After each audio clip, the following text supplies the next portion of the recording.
Welcome back, gamers, DOA, fighting game fans, and any other viewers stopping by my video or channel. This is Juri 7 from ps3trophies.org and also YouTube. This will be a part 1 of a video series I will be making, covering questions and answers to some tools, techniques, and elements I personally use and mention and include in my survival mode playstyle, pretty much, which is featured both in my videos and written survival guide I have created. This video's purpose is to help players and viewers reading my survival guide on the other website, or watching my survival Leifang tutorial videos or survival clearance runs. Better understand my my method and everything pretty much I apply. This video should help you viewers better understand how exactly I play and what I do or use in my guide method and survival playstyle as a Leifang player.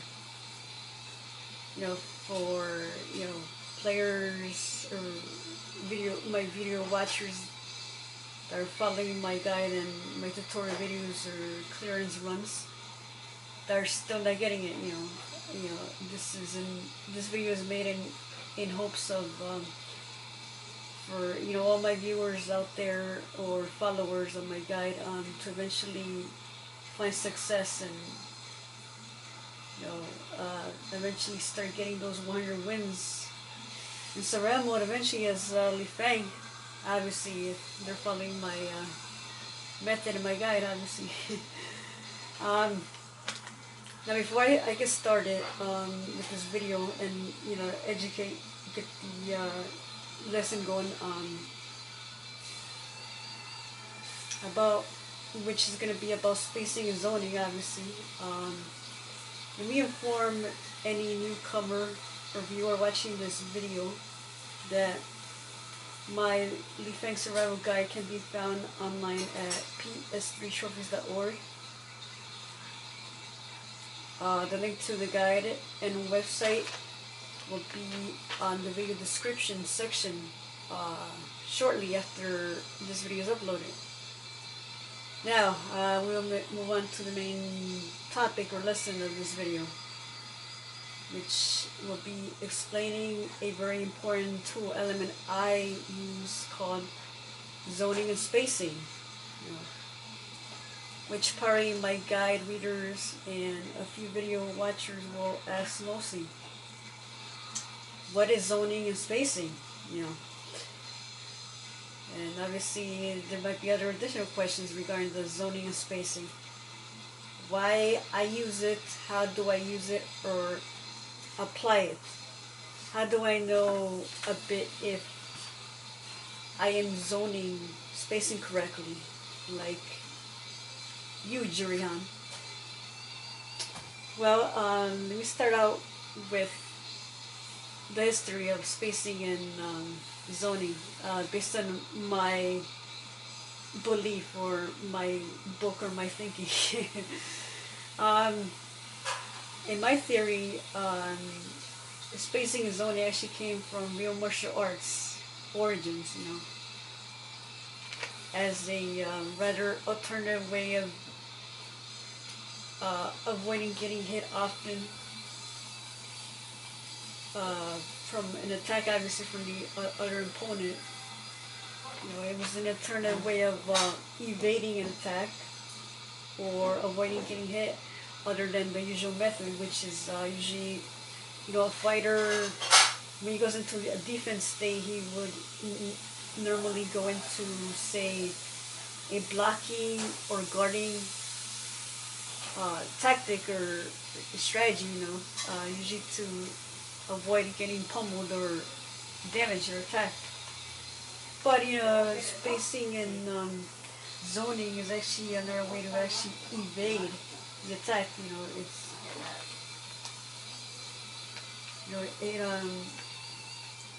and that works in a way that by zoning and spacing, we are able to measure a bit's attack reach of an opponent, and also yours as well, based on what each character or fighter and their moves are capable of.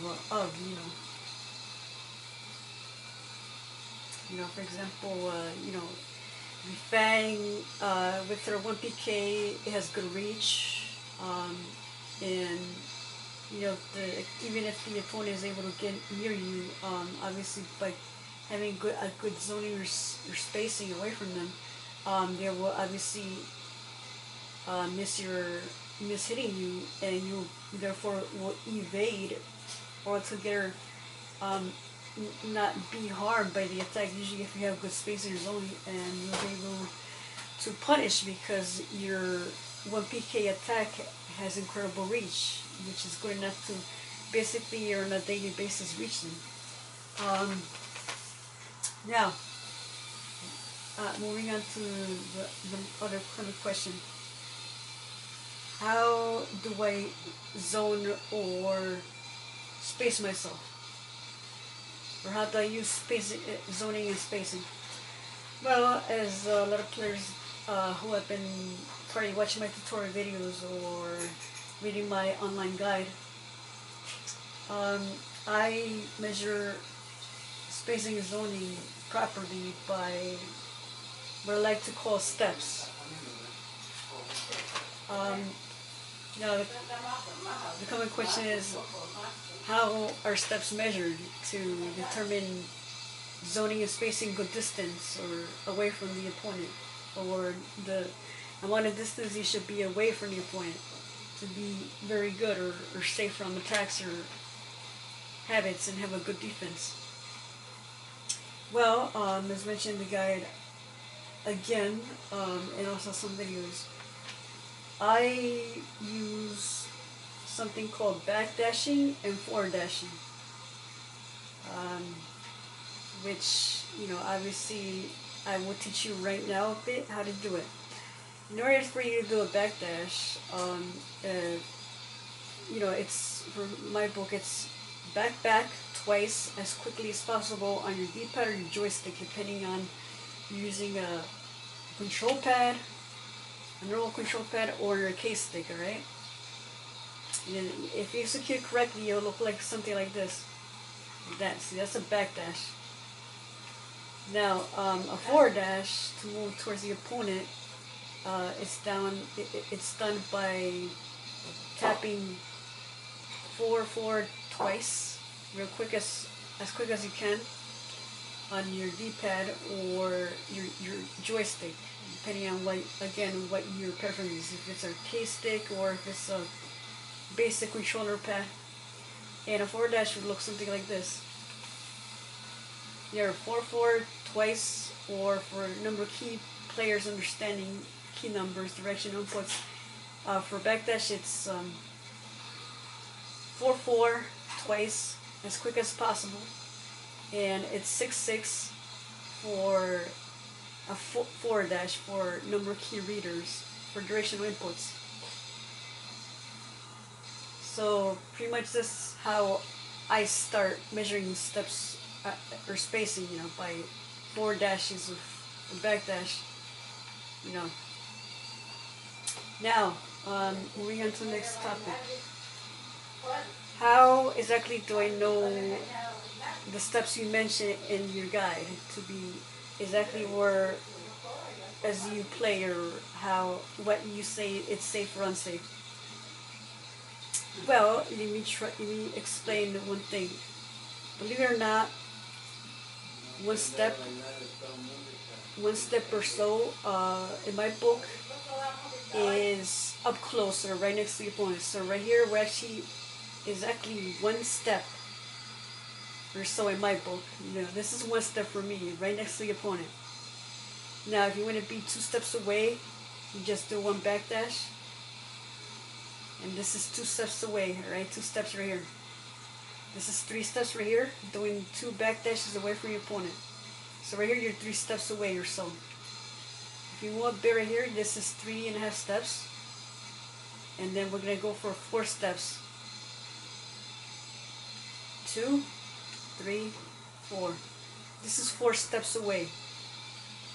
This distance, 4 steps away or 4.5, this is by far your most safest and best zoning option for Leifang against any opponent, no matter what, from my experience. You know, they could throw, you know, the opponent can attack you with their biggest reach or travel, zone in priority move that they're able to travel towards you, and at least 90 or 95% of the time it won't hit you, which you're pretty safe. If they miss from this distance, and you know, and you play your cards right, you time right, your punishment, your charge attack, they will always miss pretty much, and you have no problem to punish them every time they miss and expose again their hitbox. By the way, if any players of yours have a question regarding what is hitbox, I'm not gonna bother teaching you this. Go directly to my guide and it should explain to you what exactly a hitbox is and all that in a recurring frame. No, again, the description to my guide will be directly on my video description section for all the players or curious who have additional questions regarding this video or anything I mentioned so far.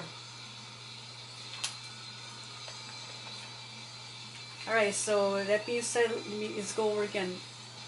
You measure steps by backdashing or forward dashing animation. You know,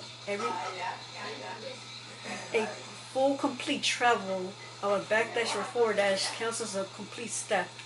But again, the only tricky thing is that right here, this is 1 step officially in my book. This is 2 steps. This is 3 steps right here. This is 3.5 right here a bit. And this is about 4 steps right here. This is your best zoning area. The only thing I'm going to say that you should worry about from being in this area is, you know, not to release your charge attack, which is again 1 PK, which will be her key, one of her key element moves you use throughout the entire survival run. And try not to hit nothing but air. You know, always try to make the opponent block, or at least try to strike them and release it well timed. Remember, you can hold this attack, so don't worry.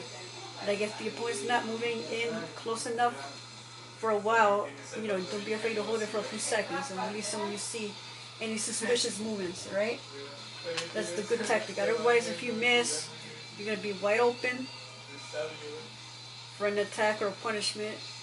With the patch up, the latest patch up, they changed obviously to the move of 1 PK of Leifang, and you might pay the price or get punished a lot, and you don't want that to happen. You want to avoid as many mistakes as possible and not being in a situation where you're vulnerable to such dangerous situations as getting punished or pressured by the computer that easily.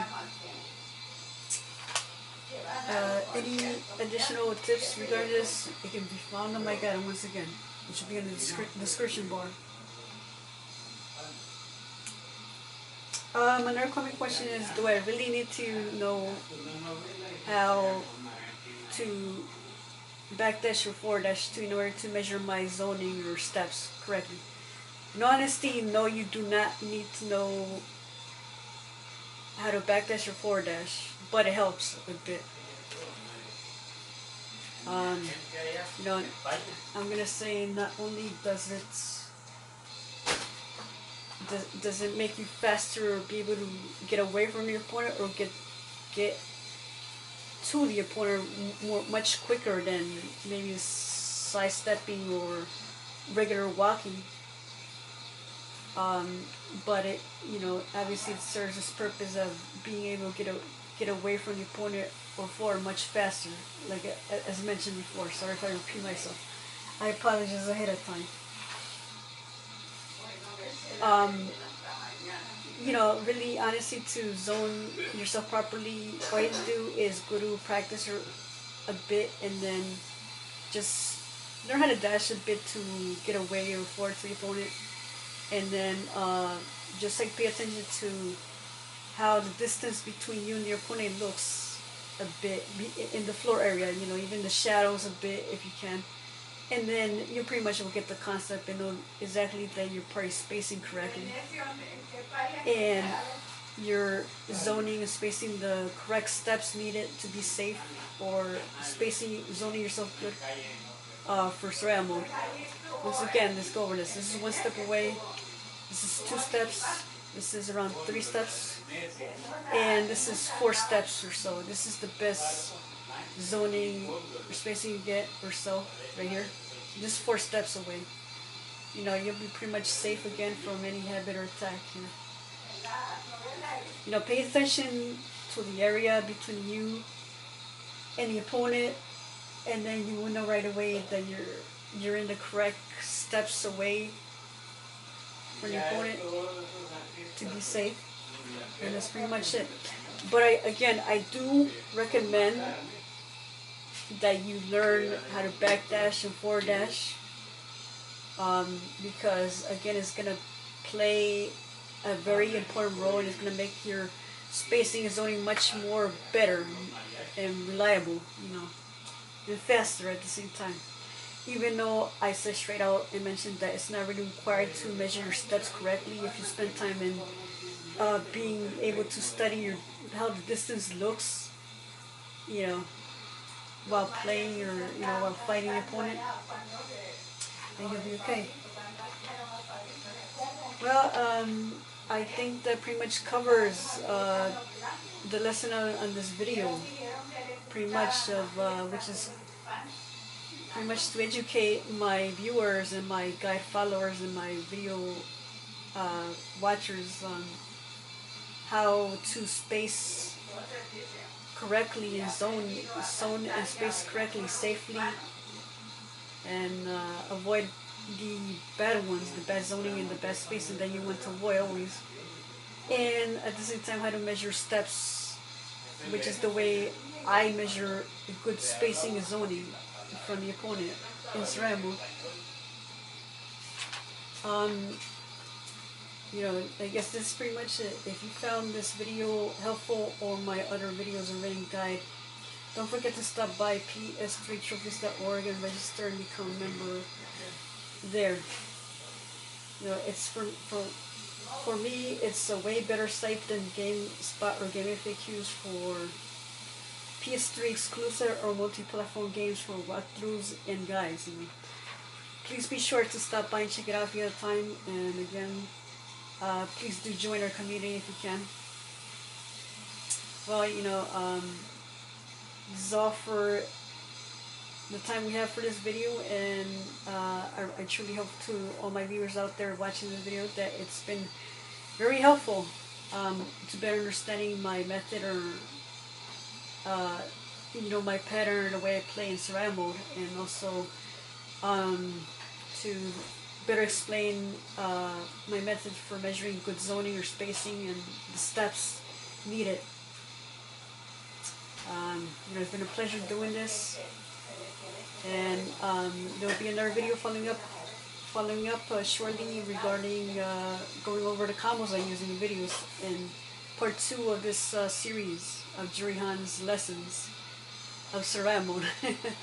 So be on the lookout for that video pretty soon, alright, viewers and watchers. Well, once again, thank you so much for stopping by my channel and watching this video. It's been a pleasure again working on another video and project in hopes of educating you on how I am able to clear survival mode in Dead or Alive 5. And I wish all the players out there still following my my methods, or you know, trying to apply my guide, and they're reading my guide and they're trying to use my method. You know, the best of luck. You know, and success. I wish you good success in your survival runs, and I dearly hope that you completely start understanding my method and my guides, and my, you know, regardless of my best ways I tried my best to break it down for all you players out there curious who are probably bored of probably using Lisa or Alpha 152 and want to give a crack at my method.